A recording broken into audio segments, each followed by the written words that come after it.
Tonight, we are diving into a case that reveals just how devastating the consequences of obsession and control can be.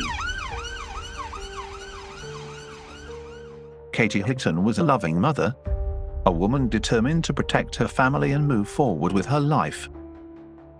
But her attempt to escape a toxic relationship would lead her down a terrifying path.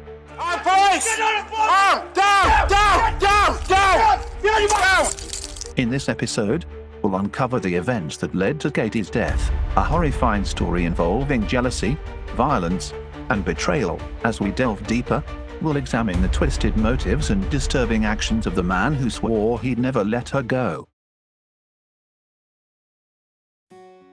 Katie Higton was born on the 10th of June 1995. She was a 27-year-old mother of four, living in Dalton. Dalton is a suburb of Huddersfield, in the Curragh district, in West Yorkshire in England.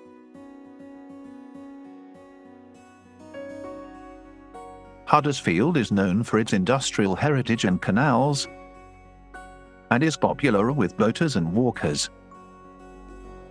It also has a thriving art scene, with several galleries, theatres, and art venues. Dalton itself is described as a pleasant and peaceful district. It's a housing-filled area about 1.5 miles east of the town centre, with nearby built-up areas. Katie, described as a kind and compassionate woman, a close friend to her mother and the apple of her father's eye.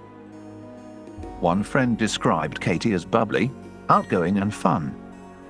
She had 4 children and was said to be a great mum. Her 2 youngest children were from a 5-year relationship she had recently ended with Marcus Osborne. Marcus was born on the 26th of June 1988 in Huddersfield. He has never known his father.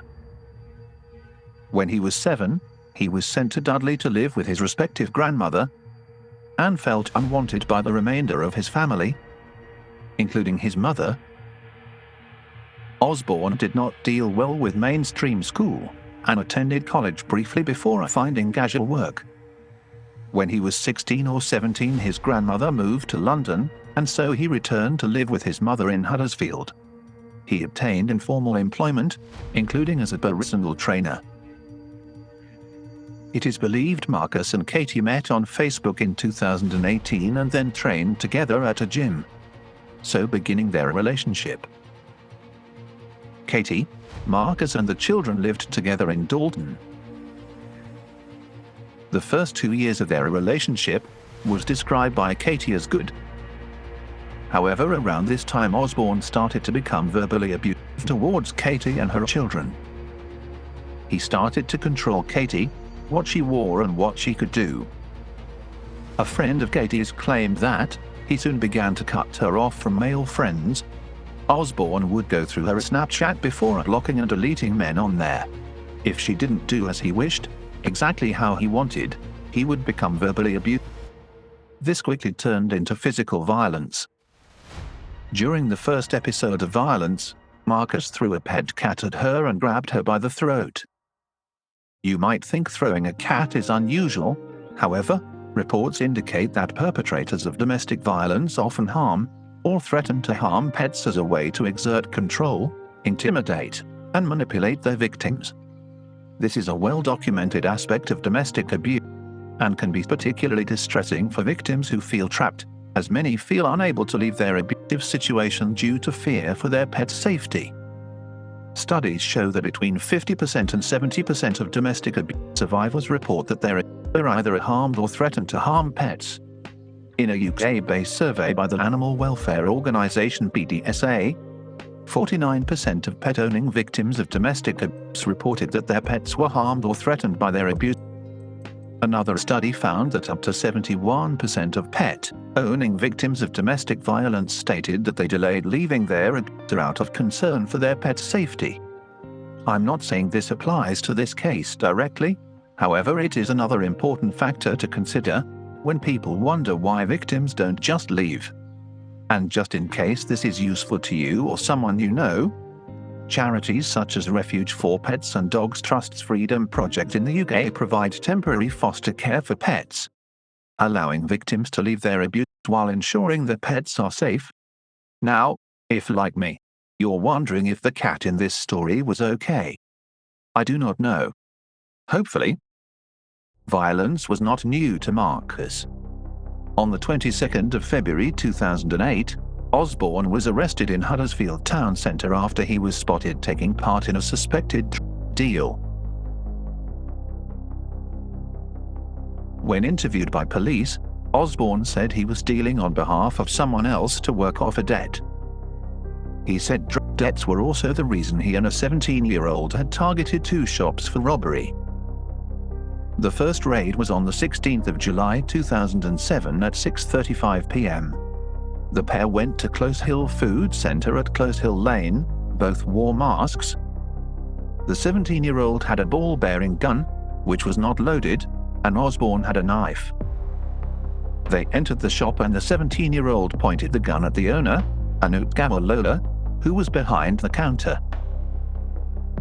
They demanded money from the till. Osborne and his accomplice took money bags from under the till on a charity collection tin full of donations for Kirkwood Hospice. Later, at 7:30 p.m., they went into SK Newsagents. They both jumped over the counter and held shopkeeper Santok Lal and his wife Cam Devi at gunpoint. They tried to open the till but could not and left empty-handed. It's said the shopkeeper jumped in his car and gave chase.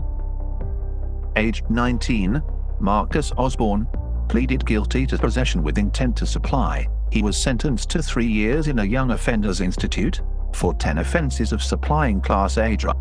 He was also given 4 years detention after admitting robbery, attempted robbery and possessing an imitation firearm on the 16th of July, 2007. In June 2011, Marcus was sentenced to a term of imprisonment of 16 weeks for a common assault against his then female partner towards whom he had behaved in violent and controlling way.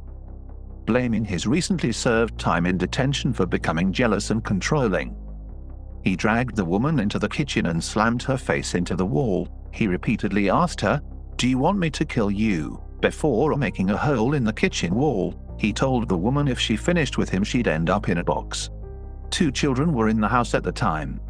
Then in January 2013, he was again sentenced to a term of imprisonment, this time for a total of 54 months for causing grievous bodily harm with intent.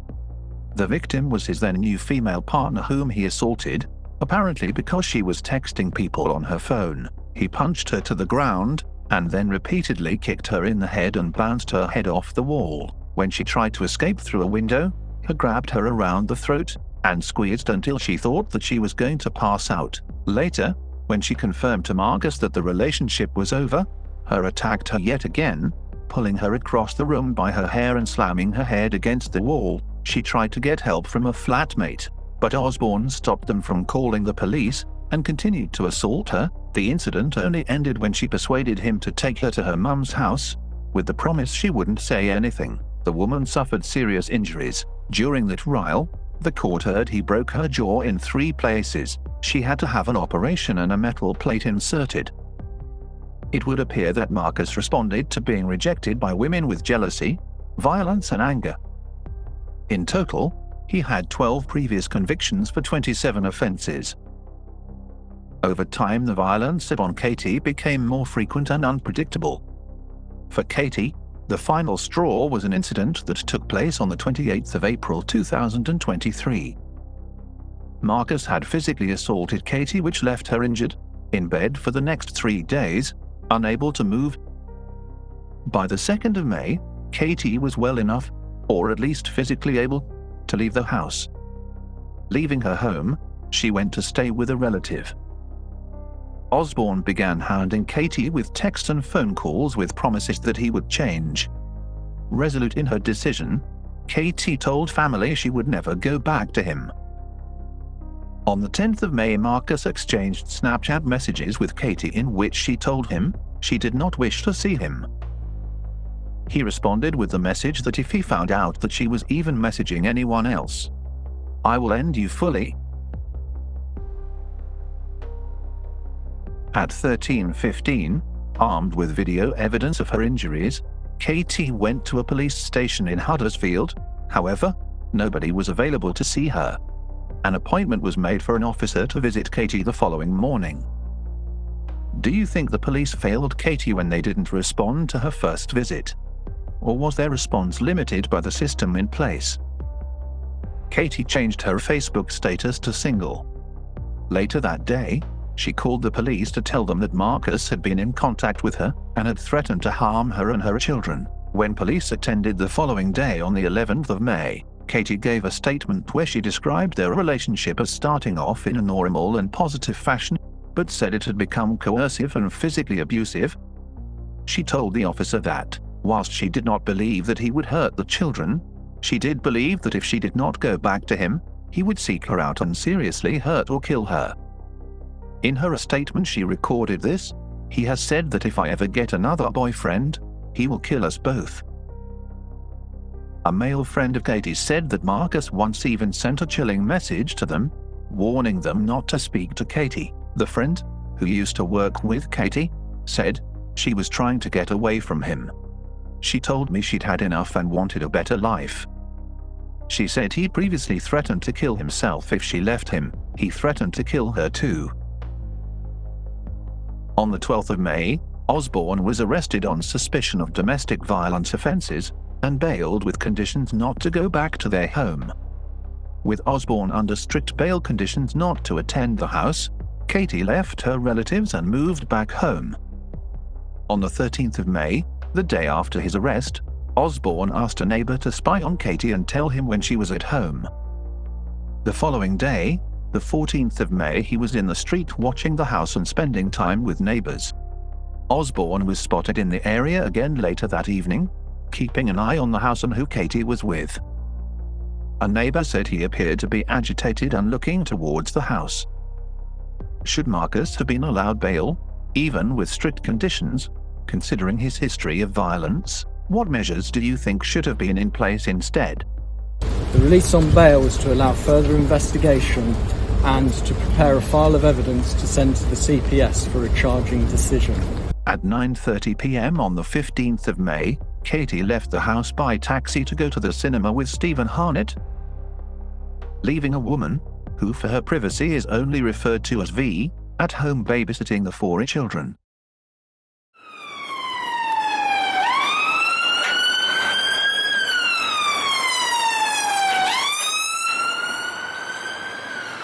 Katie Higton was found dead at her home on the morning of the 15th of May.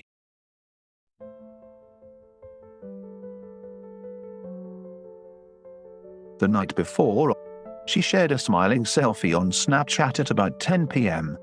She had been at the cinema with Mr. Stephen Harnett.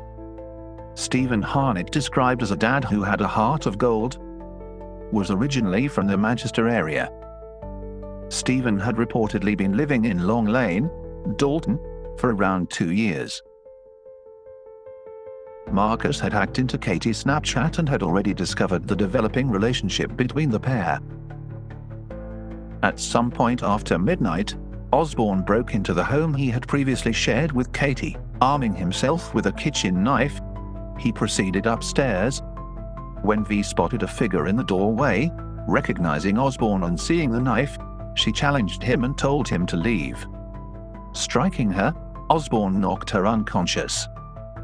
When she regained consciousness, Osborne, still armed, forced her to ask Katie to return home. Fearing for the children and her own safety, she did so. Osborne then took her phone so she couldn't call for help or warn Katie. When Katie returned home, he ambushed her immediately, unleashing a brutal attack. During the horrifying ordeal, V heard Osborne say to Katie, "Do you think you are funny? I warned you I was going to kill you. This is your fault that this is happening." As V shouted to stop and made to come down the stairs, he told her to shut up, or she would be next. As Katie lay dying, V pleaded with Osborne to let her go and be with her. Osborne refused, saying she is going to die on her own. Steve is next. Prosecutors would later say Ms. Higton put up a courageous struggle but ended up with 99 injuries. washing his hands and changing his clothes. Osborne turned his attention to Stephen. Using Katie's phone, he deceptively messaged Stephen, asking him to come over, even using an app to book him a taxi. He told Stephen to come through the side door, presumably so he wouldn't see Katie's body. It would appear in the taxi, Stephen had second thoughts and tried to call her en route. And surprisingly, there was no answer. Stephen messaged and asked if she was sure no one would see him, and he received a reply. No, course not. Scared? It appeared Stephen had concerns about what Osborne would do and said no, just asking, don't want man coming and kicking door. His concern, it seems, was the very thing that was happening. With Marcus spying on Katie and obsessively controlling her, even after their separation. Do you think there was any scenario where this could have ended peacefully? As Stephen entered the house through the side door into the kitchen, Marcus again launched into a ferocious attack, stabbing Stephen 24 times. He also mutilated his body in what was later described as a sadistic act. After killing Stephen, he returned upstairs, told V that Stephen's death had been quick and easy. He compared them to Romeo and Juliet, saying that they can die together now, can't they? He told V that he'd done what he had set out to do. Afterwards, he showed no signs of remorse, appearing calm and laughing, as he listened to the voice notes exchanged between Stephen and Katie on her mobile phone. Unfortunately for V, her ordeal wasn't over. Osborne, at knife point, and coldly stating it would be the last time he had sex for a long time, raped her. Later he ran a bath for V, who refused it. So Osborne took the bath himself and changed his clothes again. Still fearful for her safety and the safety of the children, V remained in the house. Disturbingly, he later made contact with a neighbor and suggested that she come round and have a look. When he opened the door, the neighbor saw the blood in the hallway. He showed off the bodies in the living room as if, said the neighbor, he was proud of what he had done. He told them that he had done it, and that he knew that he was going down for murder, but needed to sort some stuff out. When he heard the sound of sirens arriving at the house, he ran away. V had called for help. West Yorkshire Police said officers were called to Miss Higton's address at 9:53 a.m. on Monday the 15th of May, after paramedics found two people with multiple injuries, believed to have been inflicted by a bladed weapon. They were confirmed to have died at the scene.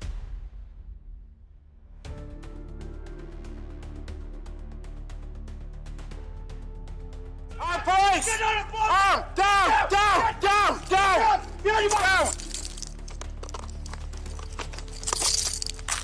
Go on, Milk! You understand? Shop 2-4, stand by.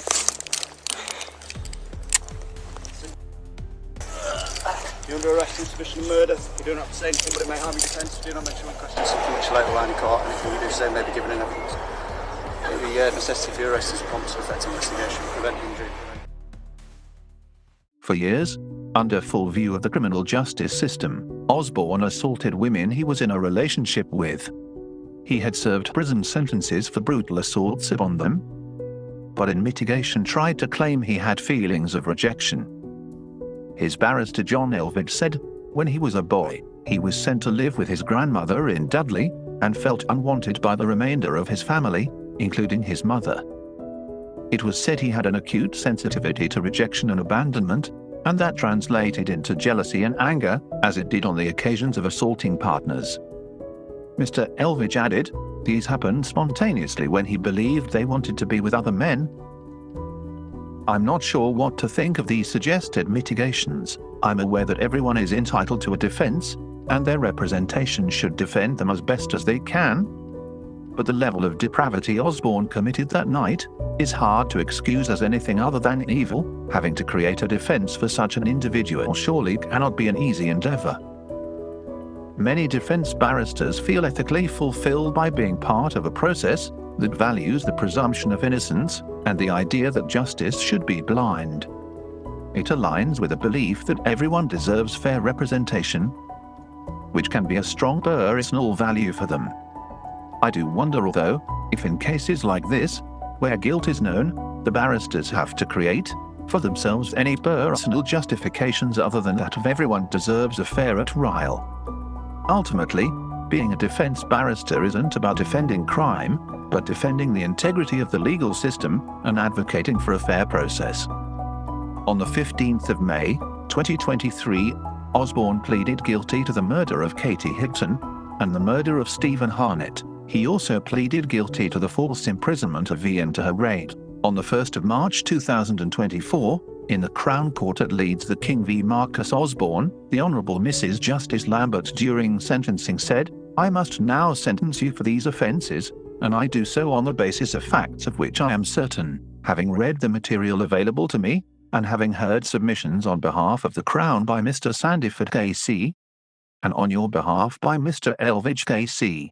Taking the case as a whole, therefore, I am wholly satisfied that the appropriate and just disposal in this case is the imposition of a whole life order for each of the murders which you committed. I reach this conclusion, fully aware that such a disposal is a rare one and reserved for only the most extreme cases. I have taken into account your guilty pleas to all offences, your unsettled childhood, and all that has been said on your behalf by Mr. Elvidge. But I do not consider that this is a borderline case. I am in no doubt. This is a case of such exceptional seriousness that even a very long minimum term would not amount to just punishment. What you did that night was horrific. Marcus Osborne, stand up.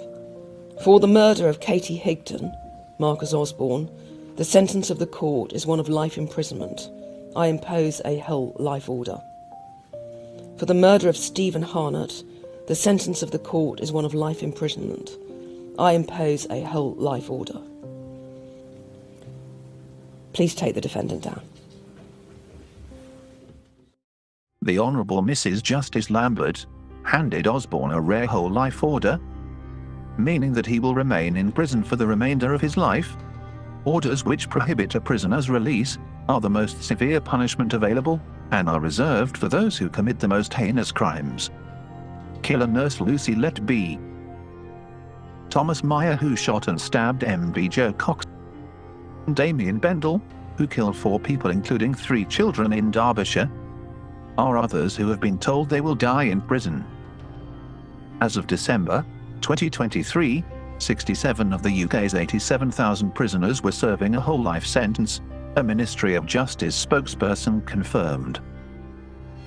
As well as his whole life order, Osborne was sentenced to 10 years for the rape of the woman he held captive, who cannot be named for legal reasons. He was also sentenced to 10 years for false imprisonment, with both sentences to run concurrently. Pauline McCullough, from the Crown Prosecution Service, said it was a harrowing case which has left a lasting mark on our community.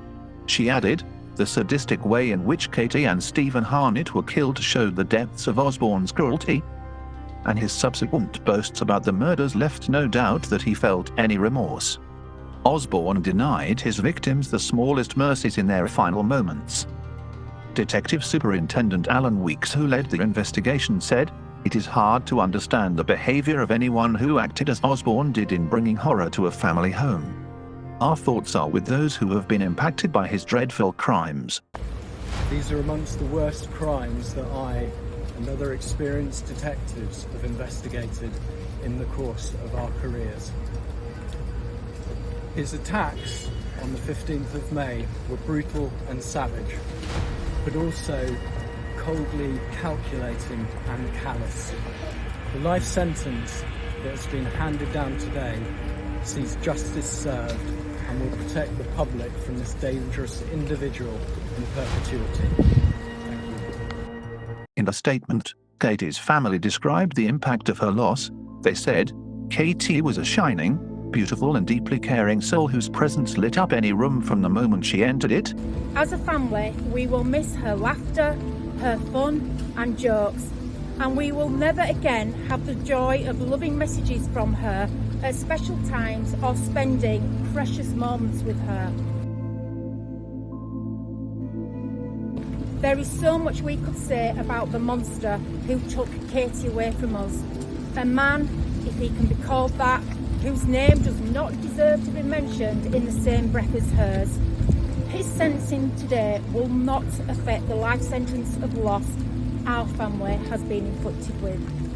A friend paid tribute to Stephen, writing, "R.I.P. Stephen, I will always make sure your daughter knows who you are. You loved her with all your heart, and I will always make sure she knows she is Daddy's favourite girl."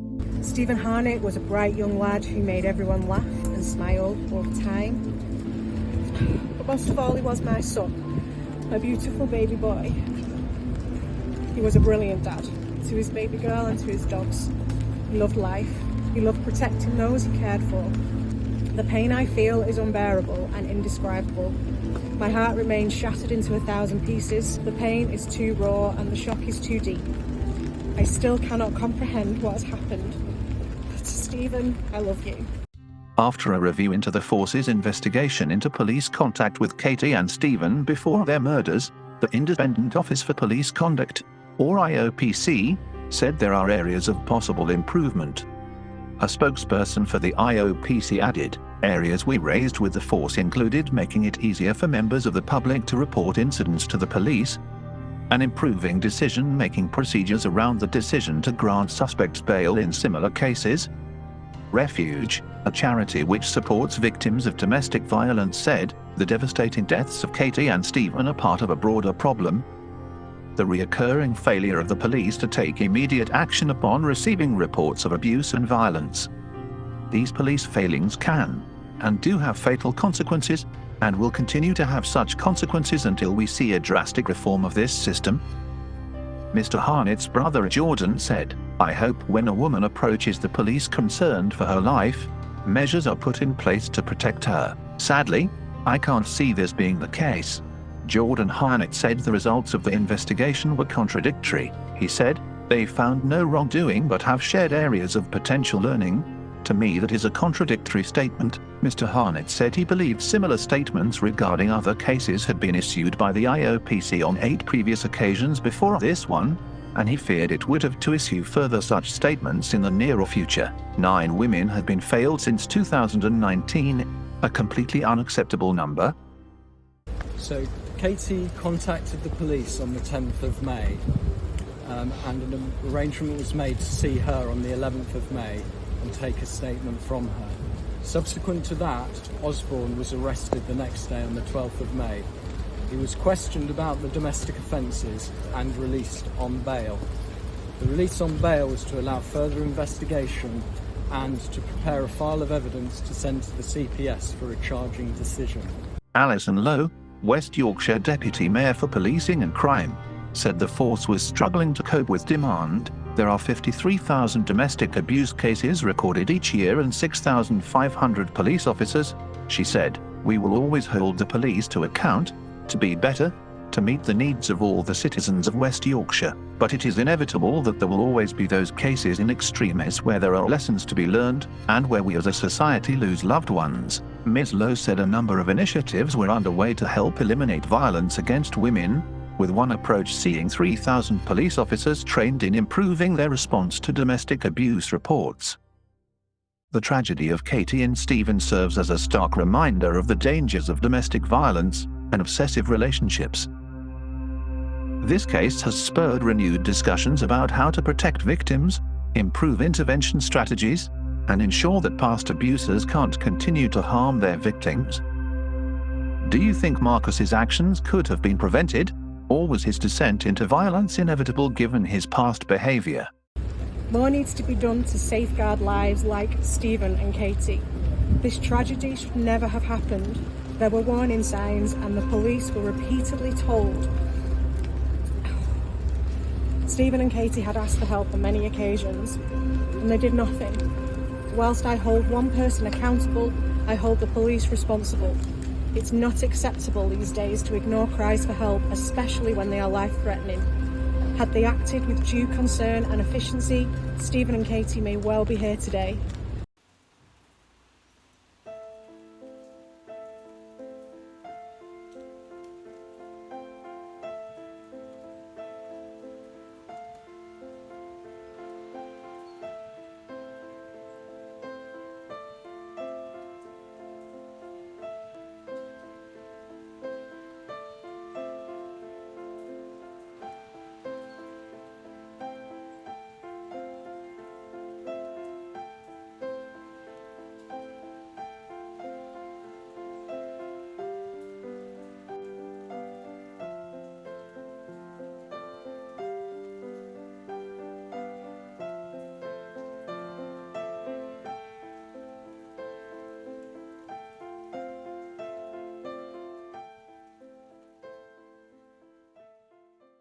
For those suffering from similar situations, know that help is available. Reach out to support centers, friends, or trusted authorities if you're in a situation that feels dangerous.